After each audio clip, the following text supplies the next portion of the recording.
So, Ludwig, first of all, how are you and how is your family right now?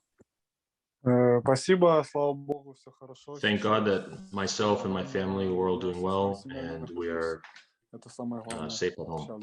сейчас. Ludwig, I saw on your Instagram the video you posted with the air raid sirens. It looks pretty critical there. What is the situation like right now where you are in Kiev? Basically, the situation right now is very stressful. Everyone is on pins and needles. Everyone is basically just staying indoors, trying to, watch the news and follow everything that's going on. Most importantly, I'm at home with my family, making sure that they're safe and we're all safe. And right now, presumably today or tonight, will probably be the peak of the the invasion, and nonstop for the last 24 hours, all we've been hearing is bombings, explosions, and that really, it does, in a sense, freak us out. But the most we can do is just stay home and be with our loved ones and make sure that the ones around us are safe. So you're actively hearing bombings, correct? So basically, I mean, we're hearing sirens and then we're hearing bombs. And then from time to time, you're getting tired of just sitting at home. So I step outside for fresh air. There are sirens going off and I'm hearing bombs at the same time. But within the last 24 hours, the sirens have just become like a norm. And so have the bombings in a sense. So you're just getting used to it. But at first, of course, it was alarming and scary, but now you're kind of just, it's become a norm in such short period. Liudvik, you're Armenian. 2 years ago, of course, it was the Artsakh war. Of course, that was in Artsakh. And now you're dealing with this closer to home for you.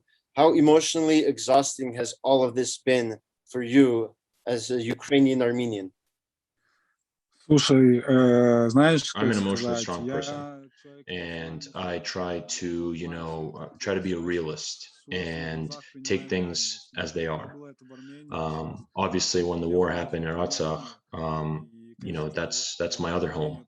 That was difficult to sort of swallow, but it was easy for people, media, myself, to, sort of talk about it, dissect the issues. But then again, you get into the idea of dirty politics, and it's hard to say your feelings, whether to air it out on social media or not. But now that it's happening in my own home, it's sort of like an unimaginable feeling where I can't really put into words. But obviously, the two aren't comparable, and both of my homes have been attacked in the last 2 years. But I try to be a realist and I try to be emotionally strong for myself and my family.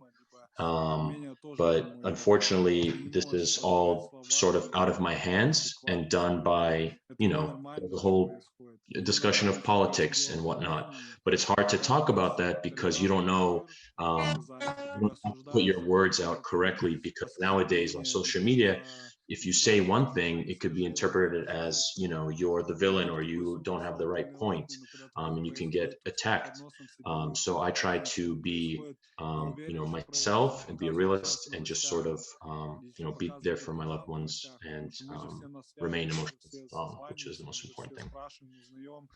Very good. Ludwig, you're also obviously, I know it's probably the last thing on your mind, but you are scheduled to fight on March 19 in the UFC in London. How has all of this impacted your training? Has Dana White or the UFC reached out to you about any of this and maybe offering assistance?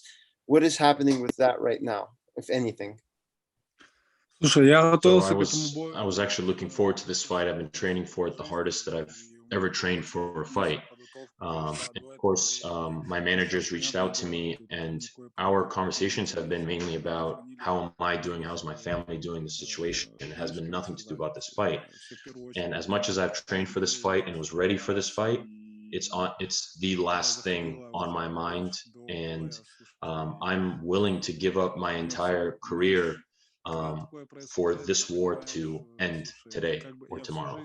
Right now, I don't think the discussion should be about the fight at all.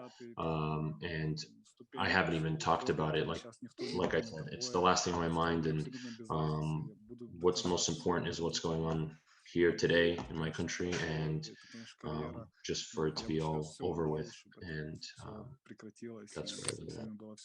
Okay. I just want to clarify before, so is the fight canceled for sure, March 19?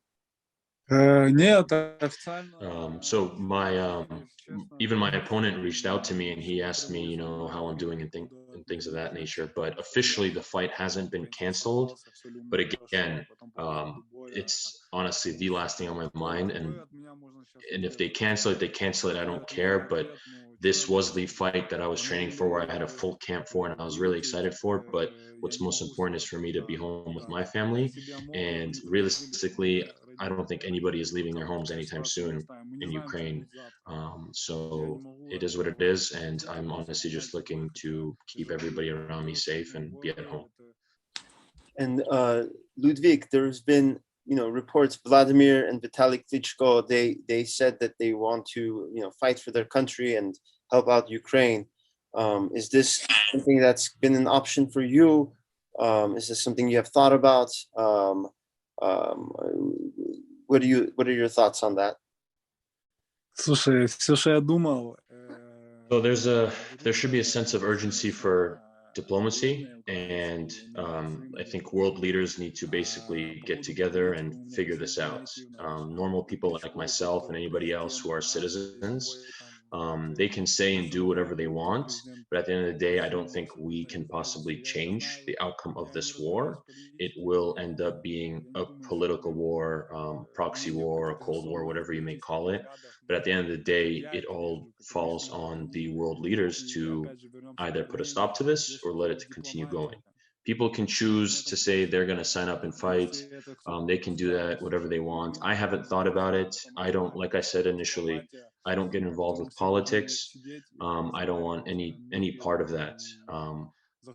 My whole thing is I just want this to be over as soon as possible, and yeah.